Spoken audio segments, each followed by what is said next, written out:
What's up guys, Anders here with another episode of Starting Over, our EU progression series. This week has been a hell of a week for us. We left off the last episode having made a guild and having made a 97 stack.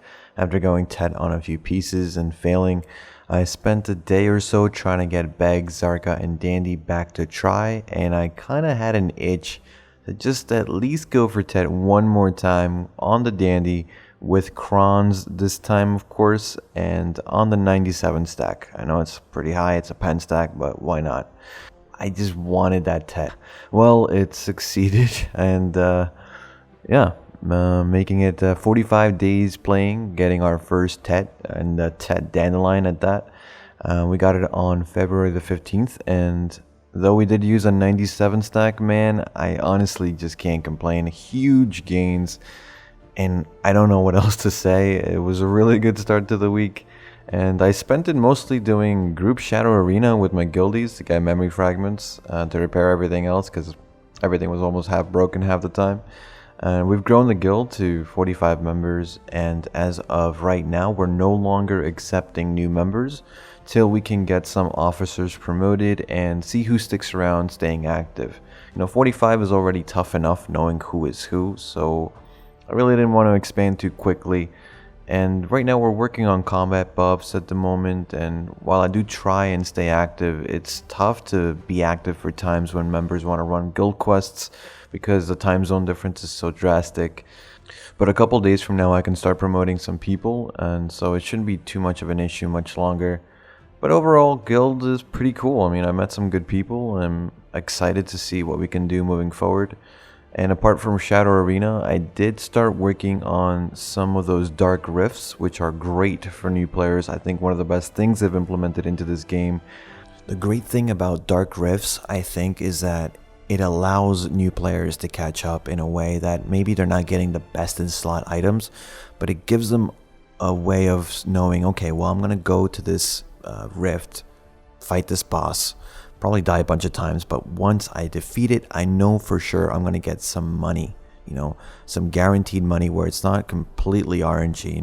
You're guaranteed to get at least like 5 mil for the normal ones. I think the hardest ones you're guaranteed to get at least 40 mil, which now the Ring of Crescent Guardians are going for 60 mil. It's not too bad at all, and that money can help you try green armor, try green weapons, get you better gear so that you can grind for even more money.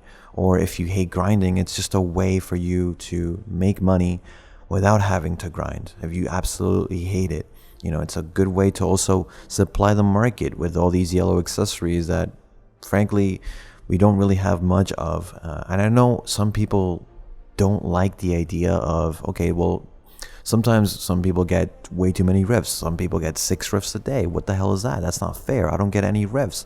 Well, it's RNG, man. I mean, you're either going to get 1 rift or 2 rifts, or which now I think you're guaranteed to get 1 at least in a week.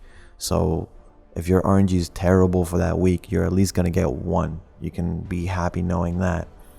But these are things for new players. They've even said in the letter that these are made for new players and returning players to catch up to these active players that have been playing for a long time. I mean, you look at this account, I mean, we're lucky, right?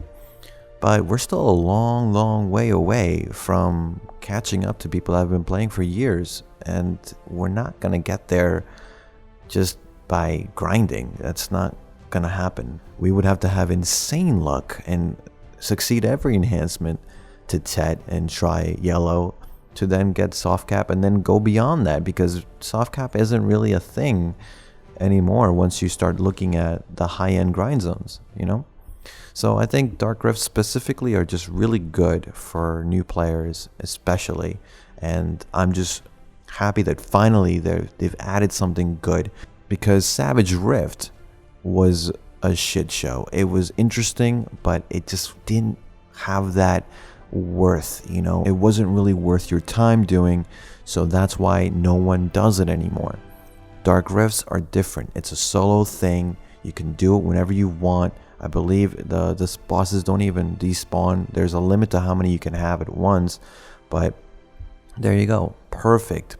If they can keep making content like this for new players and returning players, and maybe add something for veterans, like that we're getting harder dungeons, of course, more stuff like that, then I think these changes will be putting the game into a good direction. I also decided to start enhancing my Nouver, so I'll be showing that in the background while I'm talking about this. I wanted to show why sometimes it's okay to overstack on some enhances, on some items, specifically for Nouver.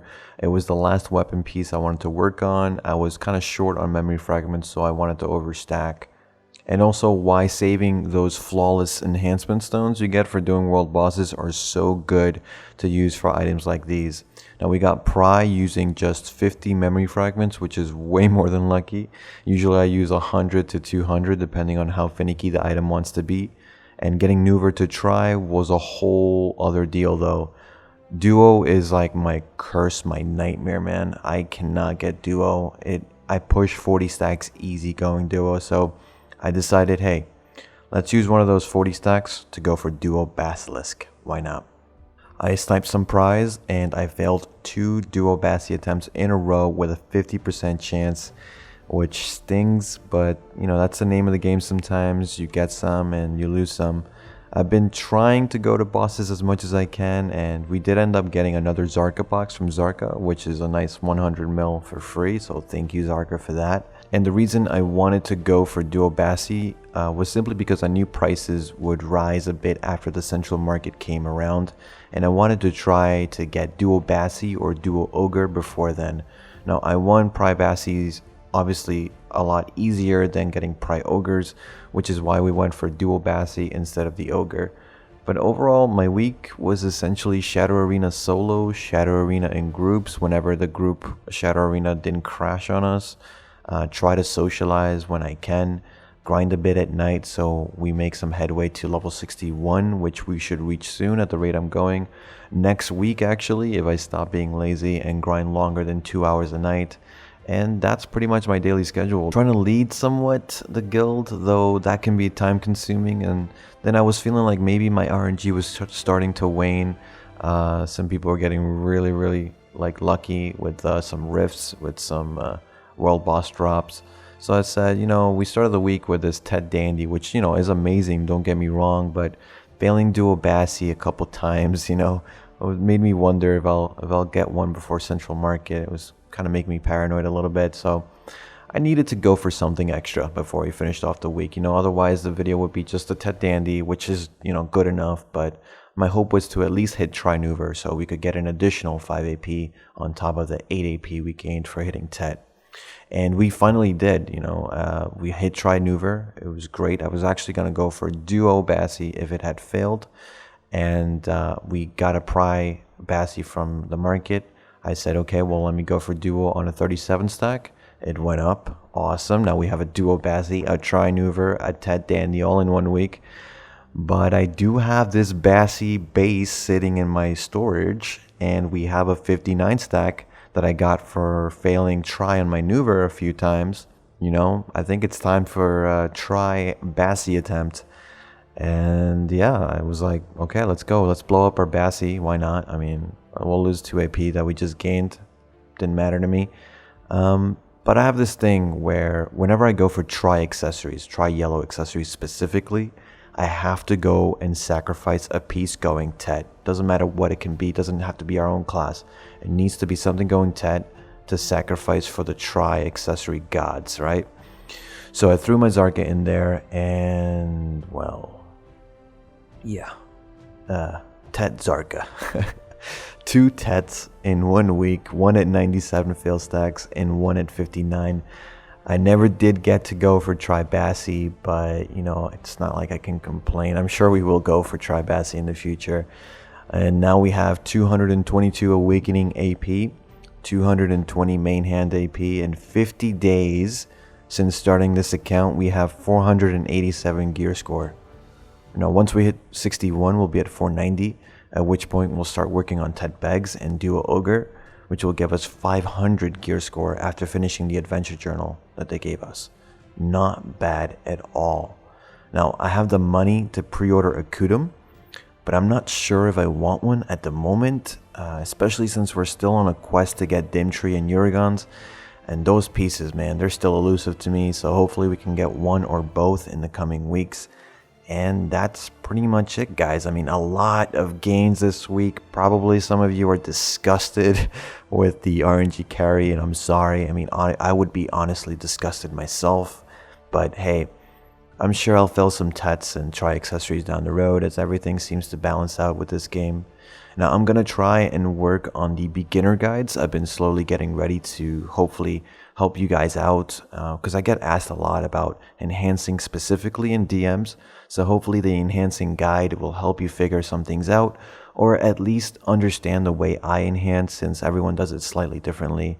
And as always, guys, let me know what you guys thought about this video in the comments down below. If you have any questions, feel free to message me on Discord or over on Twitch. I've been having internet issues all week and they're not completely solved yet, so I'm hoping things get better in the coming week so I can be more active. I've started using exit lag to be able to play on EU, because without it I lag spike constantly. You know, the lag spikes have been there since day one, but they never really bothered me. They weren't so terrible. Just that now they've gotten worse, and if you live in the States, you'll know that Comcast, they're not going to do anything about it. That company is garbage.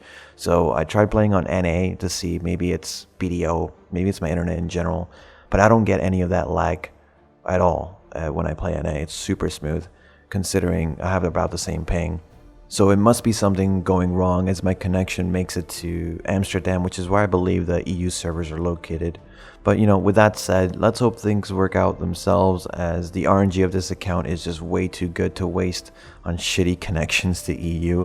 But if you enjoyed this video, please remember to like and sub if you haven't already, and make sure to hit that little bell icon to get notified when I upload my next video. Every sub counts, every like counts as we grow the channel. So thanks again, guys, for watching. I'll see you all in the next one. Take care.